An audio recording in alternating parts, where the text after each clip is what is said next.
네, 안녕하세요. 많이 와주셨네요, 생각보다 더. 네, 인사드리겠습니다. 국어로 피어나는 자신감 화혜진 강사입니다. 오늘은 1등급 국어의 시작, 문제를 보는 눈이라는 주제로 설명해 준비드렸어요. 예비 고1, 고2 학생 그리고 학부모님들 오셨을 텐데 오늘 이 시간을 통해서 국어 어떻게 학습하면 되는지 전략 좀 분명하게 가져가실 수 있길 바랍니다. 일단은 저를 먼저 소개드리겠습니다. 저는 대학에서 국어국문학을 전공했고 교직을 같이 이수했습니다. 졸업 이후에는 서울 소재 사립고등학교에서 근무하다가 지금은 학원으로 넘어와서 러셀 목동과 러셀 기숙학원 남학생 전문관 이렇게 출강하고 있습니다. 일단 이거는 저에 대한 그냥 소개이고 제가 어떤 수업을 하는 사람인지가 더 중요할 것 같아요. 제가 슬로건을 아까 국어로 피어나는 자신감이라고 말씀드렸잖아요. 국어가 이 멘탈 관리가 엄청 중요합니다. 그래서 저는 아이들한테 자신감을 되게 심어주고 잘할 수 있다는 확신을 주게 하는 강의를 하려고 해요. 그래서 이거 같은 경우는 아이들이 시험 끝나면 저한테 보내주는 그런 카톡 내용인데 항상 시험 보기 전에 많이 불안해 하잖아요, 대부분. 근데 저랑 같이 공부하는 학생들은 보기 전에 이런 얘기를 합니다. 내일 무조건 잘 볼 것 같아요. 잘 못 볼 자신이 없습니다. 이런 얘기를 하고 끝나고도 뭐 100점이에요. 당연히 다 맞았어요. 이런 표현들을 하거든요. 그런데 이제 이런 건 굉장히 좋은 모습인데 많이 생각하실 것 같아요. 원래 잘하는 애 아니야? 원래 잘하는 애니까 자신 있었던 거 아니야? 그렇지 않습니다. 지금 보시면 앞에 카톡 보내준 친구들 40점 초반에서 89점 이렇게 오르거나 4등급에서 막 이렇게 1등급 되고 60점대에서 1등급 되는 경우도 굉장히 많았어요. 그리고 이 학생 같은 경우는 중학교 때 국어 공부를 안 해서 70점대가 나오다가 이번 시험에서 바로 1등급이 나왔습니다. 그러니까 여러 성적 상승 사례가 있고 제가 좀 중요하게 얘기해 드릴 수 있는 부분은 저는 성적을 제일 잘 올리는 강사입니다. 그거에 가장 주목해서 가르치고 있기 때문에 다른 건 몰라도 제 몸을 뼈를 갈아서 애들 성적만큼은 좀 향상시키는 거기다가 집중하고 있고요. 그러면 앞에는 되게 긍정적인 얘기잖아요. 막 애들이 자신 있고 못 볼 자신 없어요. 막 이런 모습인데 사실 대부분의 학생들에게 국어는 그렇게 확신이 있는 과목은 아닙니다. 앞에 있는 장표 한번 보시면 한 번쯤 들어보셨을 것 같아요. 국어는 타고나는 거다. 국어는 감이 좋아야 된다. 그리고 뭐 책을 많이 읽었어야 1등급 받을 수 있다. 이런 얘기 좀 들어보셨죠? 특히 고등학교 2학년인 친구들은 많이 좀 공감을 할 수도 있을 것 같은데 저는 오늘 국어는 감으로 푸는 불안한 과목 이런 거 절대 아니다. 이거 선입견이고 오해다. 이런 내용으로 이야기를 진행하려고 합니다. 제가 앞에 보여드렸던 것처럼 전략이 필요해요. 시험을 공부할 때 전략적 공부를 할 수만 있다면 이 불안하다고 느껴지는 국어 시험에서도 안정적인 1등급을 받을 수 있다. 그럼 제가 전략이 중요하다고 얘기했는데 만약에 전략이 없이 공부하면 어떻게 되는지 그 케이스를 보여드리겠습니다. 제가 4가지 유형을 가지고 왔는데요. 첫 번째는 독서왕 출신인데 만년 3등급인 친구예요. 어머니들이 상담을 하다 보면 이런 얘기를 진짜 많이 하세요. 책을 안 읽어서 못하는 것 같아요. 이런 말 많이 하시는데 생각보다 이런 얘기도 전 진짜 많이 듣거든요. 어릴 때 책 정말 많이 읽고 독서 왕이었는데 왜 갑자기 국어 못해졌는지 모르겠어요. 이런 유형에 공감되시는 분들도 있을 것 같아요. 아니면 감이 좋아서 느낌으로 푸는데 늘 불안해요. 왜냐하면 이런 아이들은 성적이 어떨까요? 들쭉날쭉합니다. 막 왔다 갔다 해요. 그리고 열심히 암기는데 성적이 떨어졌어요. 이런 얘기도 정말 많이 듣고요. 중학교 내신은 A등급을 늘 받았는데 고등학교가 되니까 갑자기 딱 3등급으로 떨어지는 이런 케이스가 많이 있습니다. 그 이유는요. 제가 간단하게 적어놨는데 볼드 처리된 것만 보시면 분석 능력을 시험합니다. 감상이 아니라. 그 책만이 읽은 거랑은 크게 관련이 없어지는 거죠. 그리고 감이 아니라 이건 과목이기 때문에 논리가 필요해요. 이 답을 찍어내는 논리. 그리고 열심히 했는데 성적이 안 나오는 이유는 방법을 몰라서 노력은 했으나 효율이 안 나오는 케이스죠. 저는 이런 친구들을 제일 많이 만났었습니다. 마지막으로 중학교 내신 A 같은 경우는 전국에 대략 한 30% 정도는 다 A를 받아요. 근데 고등학교 1등급은 10%니까 A를 받았다고 해서 1등급이 보장된다고는 볼 수가 없는 거죠.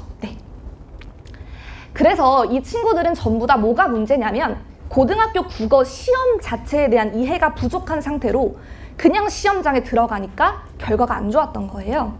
그러면 중요한 건 시험이 뭘 요구하는지를 아는 거잖아요. 그러면 저랑 지금부터 시험이 어떤 건지 한번 보겠습니다. 첫 번째는 고등 시험은 평가 기준 자체가 완전히 바뀝니다. 중학교 내신 때는 성취도 평가라고 해서 선생님이 수업 시간에 얘기해 주신 거 잘 공부하고 성취하면 절대평가로 90점 이상이면 A를 줍니다. 그리고 비교적 시험 범위도 적으니까 주로 달달달 통암기 아시죠? 밑줄 치고 막 긍정적 막 시어, 막 세모 치고 부정적 시어, 이거 달달 암기하면 어느 정도 통하는 게 시험이었어요.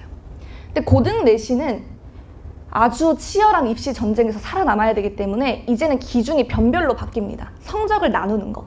원점수 0.1점 차이로 막 등급이 나뉘는 그런 상황이 되잖아요. 그리고 제일 문제, 외부 작품이 너무너무 많아집니다. 이건 이따 뒤에서 더 보여드릴게요. 이 고등 국어 시험을 크게 두 개로 나누면 수능과 내신 국어 시험이 있습니다. 우리가 이게 두 개를 다르게 딱 놓고 생각을 많이 하지만 사실상 두 영역에서 모두 다 고득점을 하기 위해 공통적으로 요구되는 능력이 있어요. 그게 뭐냐면 수능은 어려운 이유가 뭐가 시험에 나오는지 몰라서 어려운 거거든요. 내신은 아는 거 아니야 할 수 있는데 어차피 1등급을 받기 위해서 맞춰야 되는 문제는 외부 지문이에요. 그러니까 어차피 1등급을 맞기 위해서는 모르는 작품을 해석할 수가 있어야 되는 거죠. 이렇게 정리 드릴 수 있습니다. 고등국어는 이제 단순 암기가 통하잖아요. 왜냐하면 내가 본 게 시험에 나오지 않으니까. 그리고 수능과 내신 모두 1등급을 결정하는 것은 처음 보는 글을 읽어낼 수 있는 능력. 이게 필요합니다. 제가 외부 작품 얘기를 했으니까 뭐 어느 정도 비중인데 싶으실 수 있잖아요. 좀 직관적으로 보여드릴게요. 이 지역 한 목동에 있는 고등학교 비중인데요. 교과서는 이만큼이 나왔어요. 그런데 외부 지문에서 이만큼이 나옵니다. 딱 한눈으로 봐도 배운 것보다 배우지 않은 게 더 많이 나왔죠. 그래서 이제 고등학교는 외부 작품 대비 안 하고는 이제 좀 어려워집니다. 그럼 제가 시험 얘기 계속 했으니까 시험을 이해하는 기준에 대해서 한번 얘기해 볼 텐데 크게 두 가지 질문에 대답할 수 있으면 시험에 대해서 이해했다고 할 수 있어요. 첫 번째는 what, 뭐가 나오지? 시험에. 그러니까 두 번째는 그 개념이 how, 어떻게 나오지? 이 두 개를 알면 사실 시험 대비가 쉬워지거든요. 어떻게 대비하는지. 그럼 시험을 이해하는 기준을 어디다 두는 게 적절할까요? 정답은 기출문제입니다. 여기 학생들도 좀 있으니까 시험 끝나고 시험지 분석하는 학생이 있어요? 혹시 한번 손 들어 보실 수 있을까요?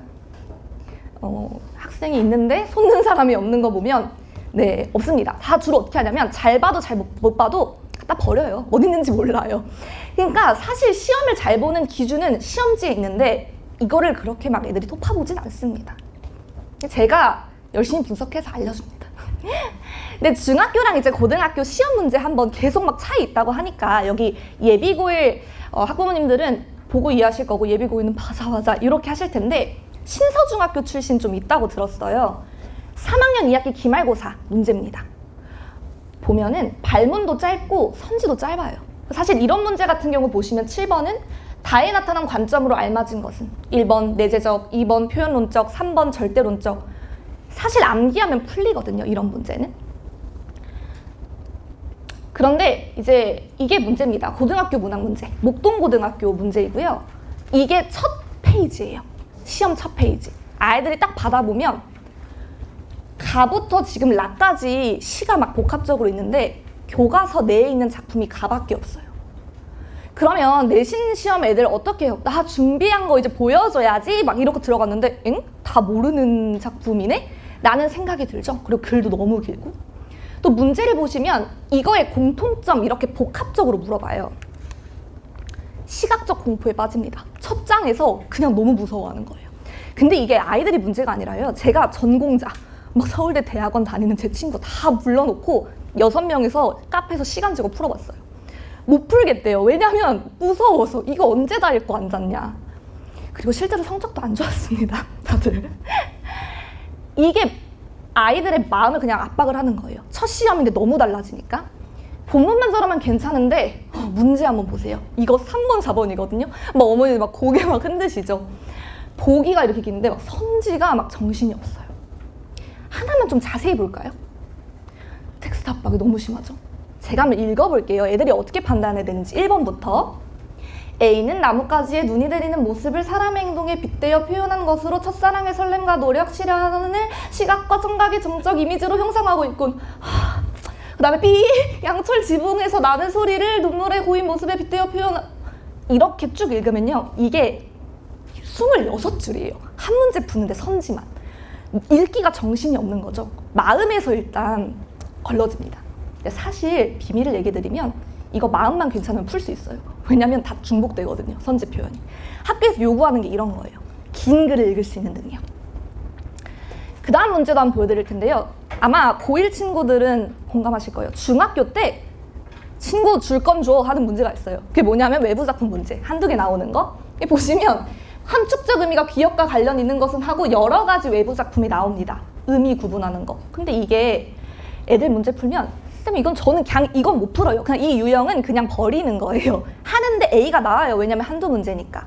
근데 문제는 이거 양정구 문제거든요. 이제 이게 킬러가 아니라 이게 그냥 대표 유형이에요. 이게 그냥 평범한 문제입니다.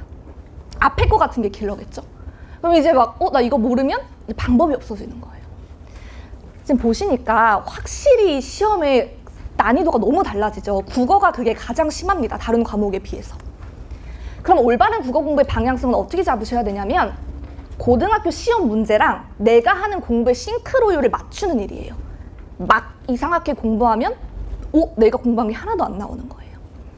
노력의 효율을 높이는 공부고요. 이걸 해야 됩니다. 그럼 지금 이 시기에는 뭐를 하는 게 적절할 것인가? 정답은 이겁니다. 내신 기간 안에 할 수 없는 걸 지금 해야 돼요. 내신 기간 3, 4주 동안 주어진 시험 범위 달달달 암기하는 건 애들도 잘하고 저도 진짜 잘해요. 애들 막 외우게 시키는 거는. 근데 3, 4주 안에 처음 보는 작품 해석하는 능력 자체 제가 길러줄 수 있을까요? 다른 과목도 엄청 많은데 그게 어렵습니다. 그래서 지금 시기 윈터에는 이거 독해력을 잡으셔야 돼요. 읽을 수 있게.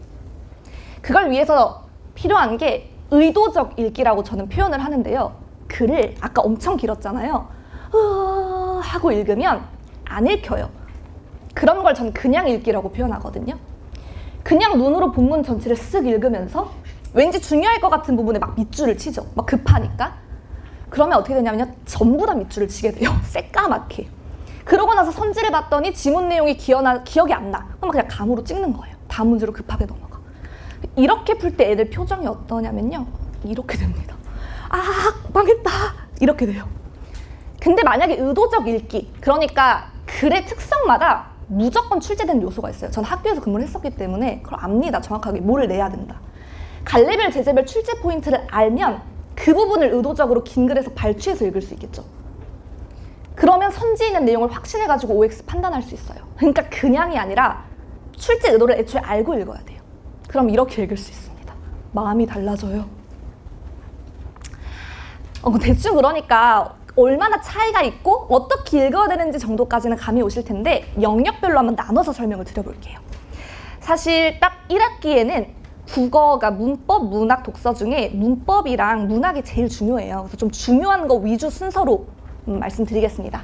첫 번째는 문학 영역이고요. 개념어, 갈래별 풀이법, 주제별 작품 읽기 순서로 설명드릴게요. 첫 번째 개념어입니다. 여기서 아마 목동 지역 학생 중에 개념어, 국어 개념 한 번도 안 돌린 친구는 없을 거예요. 역설법 하면 바로 나오고 반어법 하면 바로 나오고 아마 그럴 텐데 이게 문제가 뭐냐면요. 그게 어디까지 받아줄 수 있는 범위인지를 몰라요. 예를 들면 이 시는 구체적으로 표현하고 있다. 구체적인 게 뭔지는 알죠? 근데 어디까지가 구체적인 거지? 이게 구체적인 거야 아닌 거야? 이 기준, 판단 기준이 애매합니다. 그러니까 개념을 아는 게 문제가 아니라 어디까지 받아줄 수 있는지를 알아야 돼요. 대표적으로 한번 보여드릴게요. 영탄법. 영탄법 많이 들어봤죠, 학생들? 영탄법 뭐예요?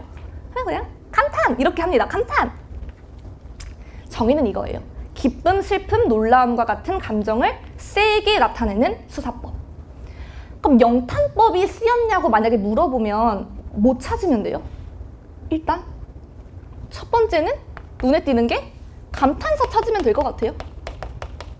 우리 많이 있잖아요. 아으 이런 거 있으면 이거 영탄이지. 이거 찾아요. 두 번째는 못 찾으면 되냐면 감탄 부호 찾으면 되죠. 느낌표 있으면 이건 무조건 영탄이니까 너무 쉽게 찾아요. 좀 잘하는 애들은 세 번째 뭐 찾으면 돼요? 감탄형 어미 찾으면 됩니다. 뭐뭐 하구나, 뭐뭐 하구나 이것 자체가 감탄을 그냥 어미라고 쓸게요. 이것도 영탄이 됩니다. 그럼 오케이, 근데 또 있어? 싶단 말이에요. 또 있는데요. 뭐가 있냐면 서리법도 영탄이 될 수 있습니다. 의문 형식도 영탄이 될 수 있어요. 뭐뭐 하지 않겠는가? 이것 자체가 감탄을 표현할 수 있습니다. 다섯 번째는요, 이건 더 모르는데 돈호법, 부르는 거 있잖아요. 새야 새야 이렇게 부르는 것도 영탄이 될 수 있습니다.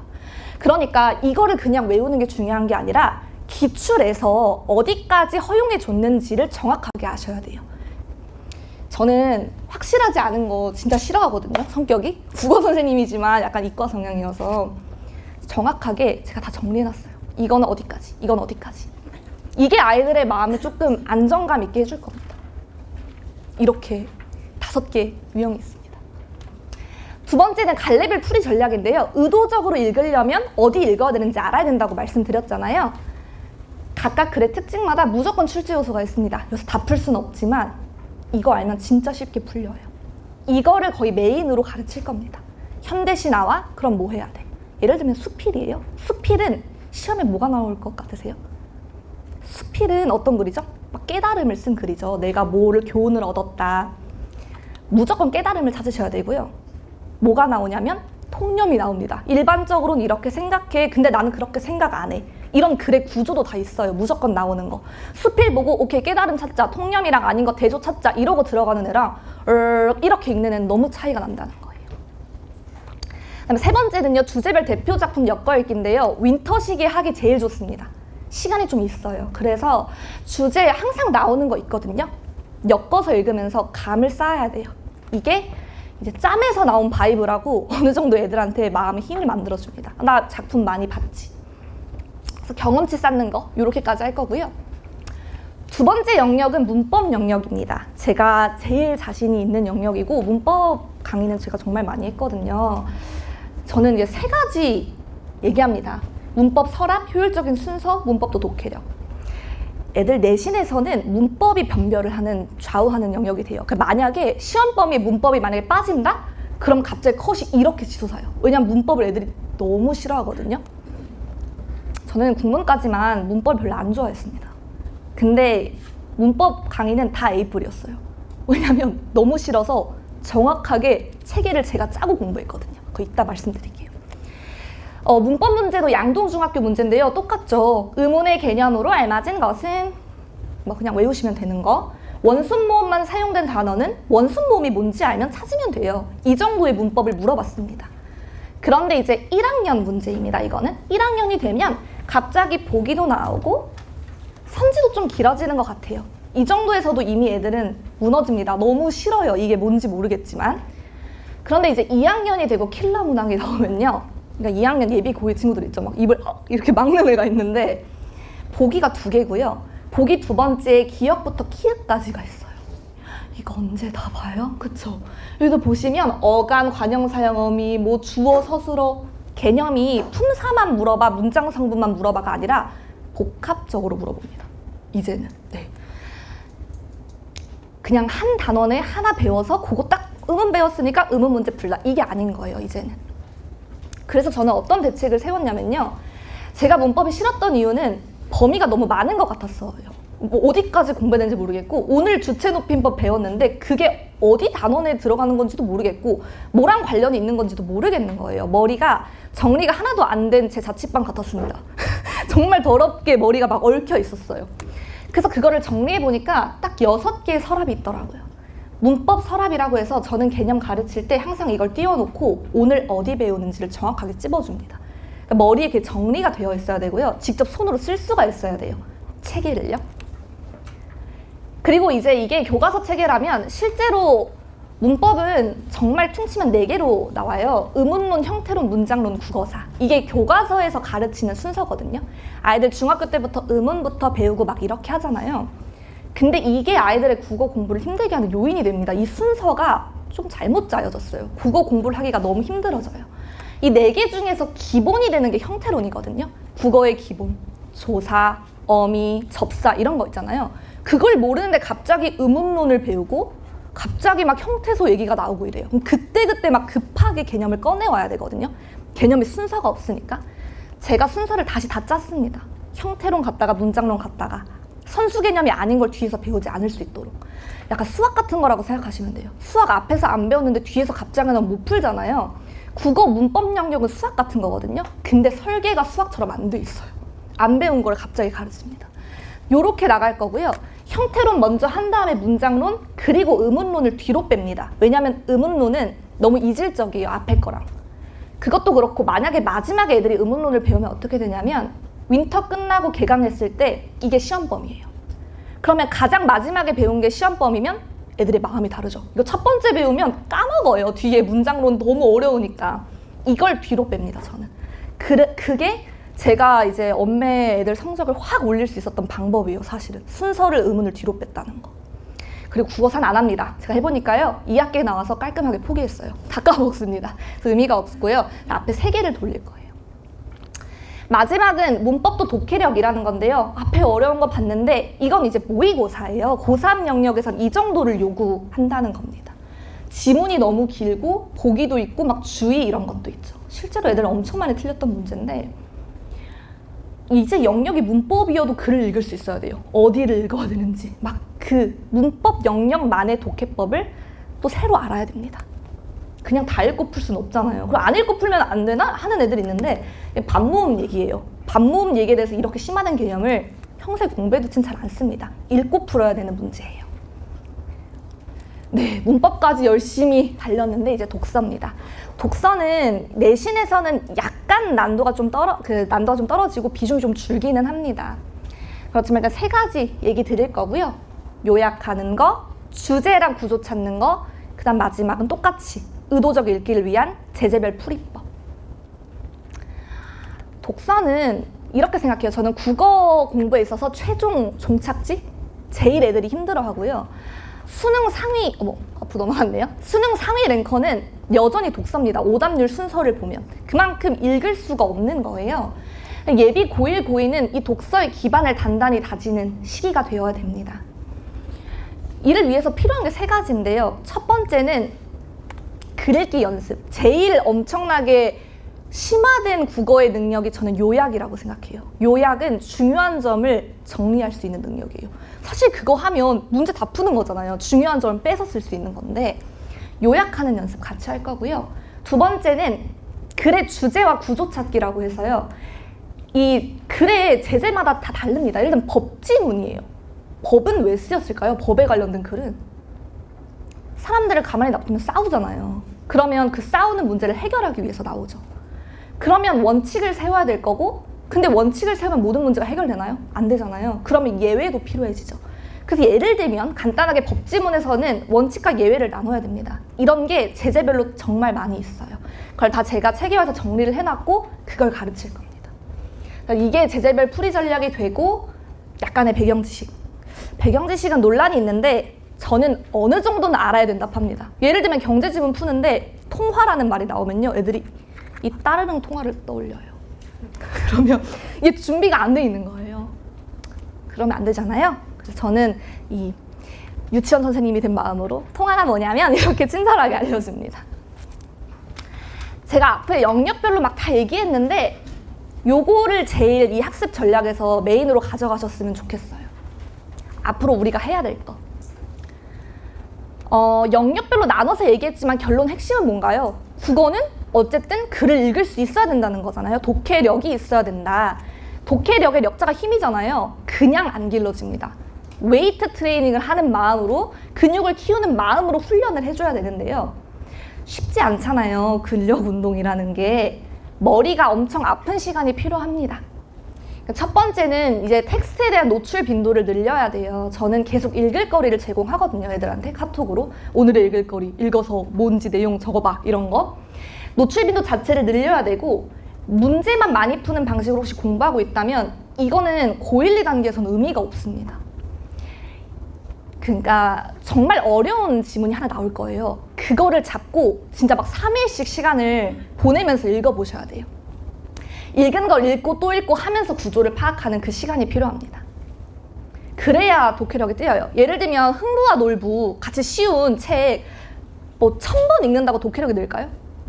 안 읽겠죠. 근데 롤랑 바르트가 쓴 뭐라는지 모르겠는 글 한번 제대로 읽으면 독해력이 듭니다. 그러니까 좀 머리 아픈 글을 좀 읽기는 해야 해요.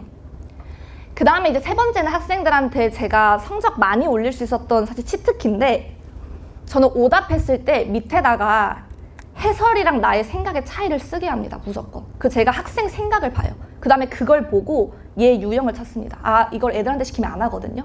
아, 얘는 흑백 논리에 자꾸 빠지네. 얘는 인과관계 오류 계속 빠지는 애네. 이거 정리해놓고 그걸 잡아줍니다. 클리닉 시간 때. 요거 여러분도 한번 해보세요. 주어를 나로 해서 나는 이렇게 생각했는데 선지가 이런다고 하는 거 보니까 이게 내가 잘못 생각했네. 이걸 적어버릇 하시면 방법이 보일 겁니다. 근데 사실 이런 건 엄청 시간이 많이 드는 공부잖아요. 근데 이렇게 하면 아이들이 많이 힘들어하는 게 속도예요. 시간이 안 납니다. 시간 때문에 국어는 끝까지 힘들어하거든요. 근데 속도 훈련은 딱 일주일에 한 번만 하시면 돼요. 실전 모의고사 풀로 보는 게 의미가 있고요. 영역별로 내가 시간 어느 정도 걸리는지. 평소 공부는 이렇게 하고 딱 한 번씩 실전 감각 기르는 거. 제 수업에서는 매주 실전 모의고사 치릅니다. 이걸로 내 실력 계속 확인할 수 있어요. 그래서 이제 앞으로 우리가 해야 될 거 예비 고1과 고2로 나눠놨는데요. 예비 고1은 문제, 중학교랑 고등학교 문제 비교할 수 있어야 되고요. 고2는 고1이랑 고2 문제 차이를 아셔야 돼요. 어느 정도로 심화되고 어느 정도로 더 요구하게 되는지. 문제에 대한 이해가 기본이고, 사실 그 뒤에는 국어는 배우는 영역이 새로 느는 게 아니라 그냥 난도가 어려워집니다. 좀 더 고난도, 어려운 기출들 그런 거 보시면 돼요. 그리고 수능 공부 비중이 확대되기 때문에 이 부분도 제가 교재에다가 다 실었습니다. 네, 여기까지 얘기 들어보시니까 좀 어느 정도는 감이 오시나요? 그냥 준비해서는 고등 국어는 성적이 안 나오겠구나. 시험 자체에 대해서 정확하게 분석하고 고민해보는 사람이 알려주는 방법이 필요하겠구나. 이런 좀 생각이 드실 것 같은데요. 제 컨텐츠랑 관리 마지막으로 소개하겠습니다. 저는 일단 수업할 때는 되게 실전적인 지식을 가르치는 걸 좋아해요. 안 나오는 거 있잖아요. 기출 봤는데 이미 이제 안 쓰는 개념, 이런 거 안 가르칩니다.